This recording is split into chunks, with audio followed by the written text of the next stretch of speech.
आज आपके लिए एक कहानी लेकर आई हूँ। कहानी महाराजा विक्रमादित्य की बुद्धिमानी और एक आम आदमी की जिज्ञासा को दर्शाती है। और यह कहानी यह भी दिखाती है कि कैसे एक आदमी का पद और वर्दी उसके व्यक्तित्व और व्यवहार को प्रभावित कर सकता है।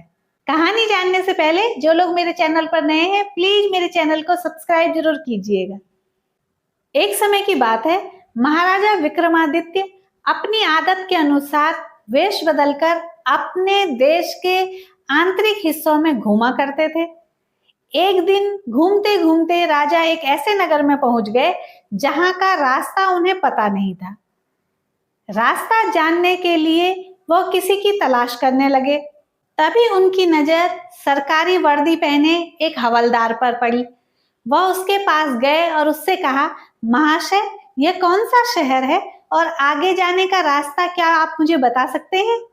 इतने में हवलदार गुस्से में आ गया और कहने लगा कि तू क्या अंधा है? देखता नहीं है कि मैं सरकारी आदमी हूं? मुझसे रास्ता पूछता है। राजा विक्रमादित्य थोड़ा रुके, मुस्कुराए और कहने लगे, हाँ महाशय, मैं देख रहा हूं कि आप सरकारी आदमी हैं, लेकिन सरकारी आदमी भी रास्ता बता सकते हैं, इसमें क्या हर्ज है?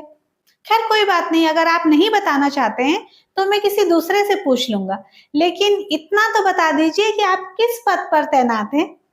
तो हवलदार थोड़े और गुस्से में आ जाता है और कहता है कि अंधा है क्या? तुझे दिखाई नहीं देता कि मैं किस पद पर हूं? तो महाराजा विक्रमादित्य कहते हैं कि ओ, आप शायद सिपाही हैं। तो हवलदार गुस्सा हो जाता है, कहता है कि नहीं, उससे ऊंचा। तो फिर नायक है? नहीं, उससे भी ऊंचा। अच्छा, तो आप पुलिस में हवलदार हैं? इस पर हवलदार मूंछों पर ताव देते हुए कहता है, अब तो जान ही गया है कि मैं कौन हूं, तो पहले ये बता, इतनी पूछताछ करने वाला तू कौन है? तो राजा कहते हैं कि महाशय, मैं भी एक सरकारी आदमी हूं, इसलिए इतनी पूछताछ कर रहा था। फिर हवलदार पूछता है, अच्छा, तू भी सरकारी आदमी है? क्या तू नायक है? तो कहते हैं, नहीं, उससे ऊपर। ओह, तो तू भी क्या हवलदार है? नहीं, उससे ऊपर। ओह, तो तू क्या कप्तान है? नहीं, उससे भी ऊपर। अब हवलदार की ऐंठ थोड़ा कम होती है। हवलदार थोड़ा सा घबराकर पूछता है, तो भाई, क्या तुम सूबेदार हो? तो राजा बोलते हैं कि नहीं भाई, बस उससे भी ऊपर है। तो वो कहता है कि ओह, तो तुम कोई मंत्री हो? तो राजा मुस्कुराते हैं और कहते हैं, बस अब तुम एक सीढ़ी ही दूर रह गए हो। इस पर हवलदार ध्यान से राजा को एक सादी पोशाक में देखता है और पहचान जाता है कि उसके सामने और कोई नहीं, महाराजा विक्रमादित्य खड़े हैं। अब उसके होश उड़ जाते हैं और वो राजा के पैरों में पड़ के रोने लगता है और माफी मांगने लगता है। कहता है कि मुझे माफ कर दीजिए महाराज, मैंने आपको पहचाना नहीं।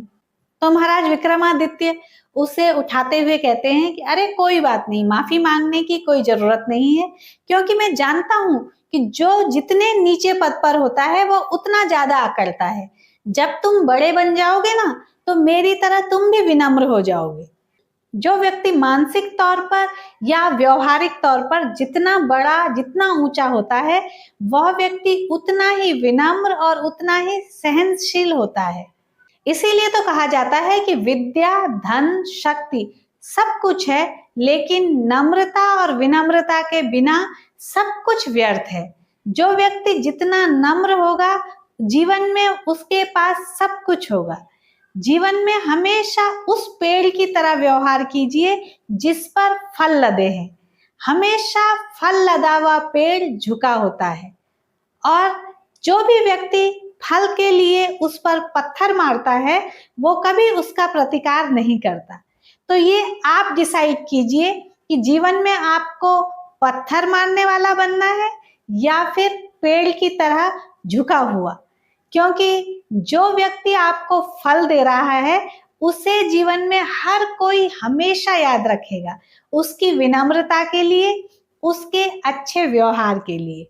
जबकि पत्थर मारने वाले व्यक्ति को कोई भी उचित सम्मान नहीं देगा। इसलिए जीवन में आप जिस भी पद पर हैं, आप हमेशा विनम्रता का व्यवहार कीजिए। गीता में कहा गया है ना, इंसान को घमंड किस चीज का है, वो तो खाली हाथ आया था और उसे खाली हाथ जाना है।